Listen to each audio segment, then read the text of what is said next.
Hey guys, இன்னைக்கு ஒரு சூப்பரான வீடியோ தான் பார்க்க போகிறோம். என்ன வீடியோன்னு பார்த்தீங்கன்னா, நிறைய பேருக்கு ஐப்ரோஸ் வந்து த்ரெட் பண்ணணும்னு இருக்கும். ஆனால் டைம் இருக்காது. நிறைய பேருக்கு அந்த மணி வந்து அஃபோர்ட் பண்ண முடியாது. அப்படி இருக்கிறவங்களுக்கு ஒரு 5 ரூபாயில் குட்டியாக ஒரு பிளேடு வாங்கி நமக்கு நாமே ஈஸியாக எப்படி த்ரெட் பண்ணலான்னு தான் இந்த வீடியோவில் வந்து பார்க்க போகிறோம். நம்ம மேக்கப் பண்ணுறதை விட கம்மி நிமிஷம் தான் இந்த ஐப்ரோ த்ரெட் பண்ணுறதுக்கு. உங்களுக்கு கடையில் போய் த்ரெட்டில் வந்து ஐப்ரோஸ் எடுக்கிறதுக்கு பயமாக இருந்ததுன்னா இதை வந்து ட்ரை பண்ணி பாருங்கள். கண்டிப்பாக ஒர்க் அவுட் ஆகும். இதை எப்படி செய்கிறதுன்னு வாங்க வீடியோக்குள்ளே போய் பார்க்கலாம். என்னோடய ஐப்ரோஸ் வந்து 1 மந்த்தாக எடுக்காமையே வச்சுருந்தேன். இந்த வீடியோ எடுக்கிறதுக்கு வேண்டியே ஐப்ரோ ஷேப் பண்ணாமல் இருந்தேன். இப்போ வந்து நல்லாவே ஹேர் க்ரோத் ஆகிருச்சு. எனக்கு யூஸ்வலாகவே ஐப்ரோஸ் வந்து ரொம்பவே மெல்லிஸாக தான் இருக்கும். ரொம்ப டார்க்கெல்லாம் இல்லை.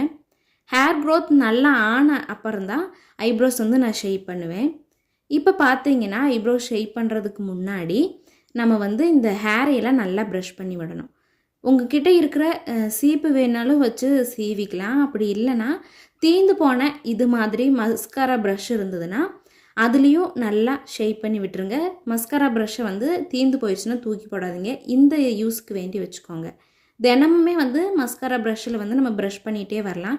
ஐப்ரோஸ் வந்து கொஞ்சம் டிஃபைன்டாக தெரியும்.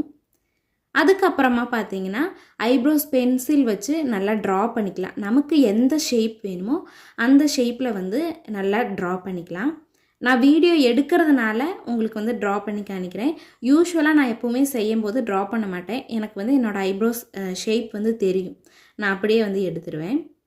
உங்களுக்கு எந்த ஷேப்பில் வேணுமோ அதே ஷேப்பில் ட்ரா பண்ணிங்கன்னா நீங்கள் ஃபஸ்ட் டைம் எடுக்கும்போது கொஞ்சம் ஈஸியாக இருக்கும். இதுக்கப்புறம் நான் ஒன்று சொல்கிறது என்னென்னா, நீங்கள் ஃபஸ்ட்டு டைம் பிகினராக இருக்கிறீங்கன்னா ப்ளீஸ் உங்களோட ஐப்ரோஸில் வந்து ட்ரை பண்ணாதீங்க. கால்லையோ கையிலையோ ஐப்ரோஸோட ஷேப்பை வந்து ஒரு பென் வச்சு வரைச்சிட்டு எடுத்து நல்லா பழகினதுக்கப்புறம் உங்களோட ஐப்ரோஸில் வந்து கை வைங்க. ஏன்னா ஐப்ரோஸ் வந்து ரொம்ப சின்ன பார்ட்டு. ஏதாவது கட்ஸ் வர்றதுக்கு வந்து நிறைய சான்சஸ் இருக்குது. நான் ஃபஸ்ட்டு செய்யும்போது குட்டி குட்டி கட்ஸ் எல்லாம் வரும். அதனால வந்து நான் உங்ககிட்ட சொல்கிறேன். இப்போ வந்து நல்லா ஷார்ப்பான ஒரு பிளேடு, பழைய பிளேடில் வச்சு ட்ரை பண்ணாதீங்க. நல்லா ஷார்ப்பாக இருக்கிற பிளேடில் நீங்கள் எந்த இடத்துல ட்ரா பண்ணியிருக்கிறீங்களோ ஃபஸ்ட்டு மேலே வந்து ஐப்ரோ ஷேப் பண்ணுறதுக்கு ஸ்டார்ட் பண்ணுங்கள். உங்களோட கை வந்துட்டு நல்லா ஐப்ரோஷை மேலே தூக்கி பிடிச்சிட்டு ஷேப் பண்ணிங்கன்னா அந்த ஸ்கின் வந்து நல்லா டைட்டாக இருக்கும். வேகம் வந்து ஹேர் ரிமூவ் ஆயிரும். இப்போ பார்த்தீங்கன்னா என்னோடய ஹேர் எவ்வளோ ரிமூவ் ஆகிருக்குதுன்னு இந்த ஸ்பாஞ்சில் இதாக்கும் போது தெரிஞ்சிருக்கும்.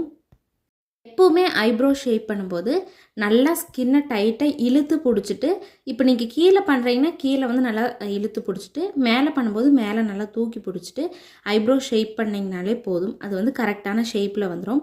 ஒரு 2-3 டைம்ஸ் பண்ணும்போது கொஞ்சம் பயமாக இருக்கிற மாதிரி இருக்கும். குட்டி குட்டி கட்ஸ் எல்லாம் வரும். ஆனால் நீங்கள் உங்களோட கால்லையோ கையிலையோ நல்லா பழகினதுக்கப்புறம் உங்களோட ஐப்ரோஸில் வந்து கை வைங்க. இப்போ வந்து நான் கீழேயும் அதே மாதிரி எக்ஸ்ட்ரா இருக்கிற ஹேரெல்லாம் ஃபஸ்ட் எடுத்துகிட்டு அதுக்கப்புறம் நம்ம எந்த ஷேப்பில் நமக்கு வேணுமோ அந்த ஷேப்பில் வந்து இதை வச்சு அந்த ஹேரையெல்லாம் ரிமூவ் பண்ணிக்கலாம்.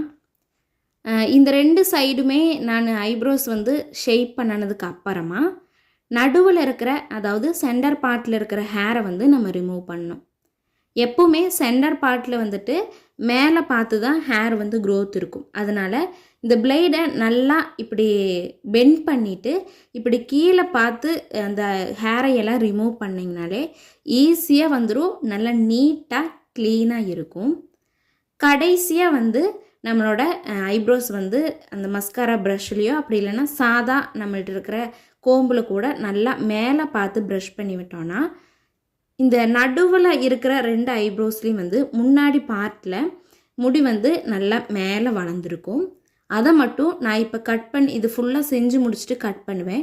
அதே மாதிரி கட் பண்ணி எடுத்துக்கோங்க. அப்போ தான் உங்களோட ஐப்ரோஸ் வந்து நல்லா டிஃபைன்டாக கரெக்டு ஷேப்பில் நீட்டாக க்ளீனாக இருக்கும். இதுக்கு முன்னாடி நான் எல்லாருக்கிட்டேயுமே ஒன்று சொல்லிக்கிறேன். உங்களோட காலில் கையில் ட்ரை பண்ணிவிட்டு மட்டும் உங்களோட ஐப்ரோஸில் நீங்கள் ட்ரை பண்ணிங்கன்னா போதும். ஒரு 2-3 டைம் பண்ணும்போது கொஞ்சம் சாட்டிஸ்ஃபைடு இல்லாத மாதிரி இருக்கும். அதுக்கப்புறம் வந்து உங்களுக்கே நீங்கள் என்னெல்லாம் இதில் இது இருக்குதுன்னு தெரிஞ்சுட்டு நீங்களே கரெக்டாக பண்ணுறதுக்கு ஆரம்பிச்சிருவீங்க. ஈஸியாக ஐப்ரோஸ் ஃபுல்லாகவே நம்ம வந்து த்ரெட் பண்ணி முடிச்சாச்சு. இப்போ என்னோட ஐப்ரோஸ் வந்து உங்களுக்கு நல்லாவே டிஃப்ரென்ஸ் வந்து தெரியும். நல்லா ஷேப்பாக நீட்டாக க்ளீனாக இருக்குது. இதே மாதிரி நீங்களும் ஐப்ரோஸ் வந்து ஓனாக ஷேப் பண்ணுறதுக்கு படிச்சுக்கோங்க.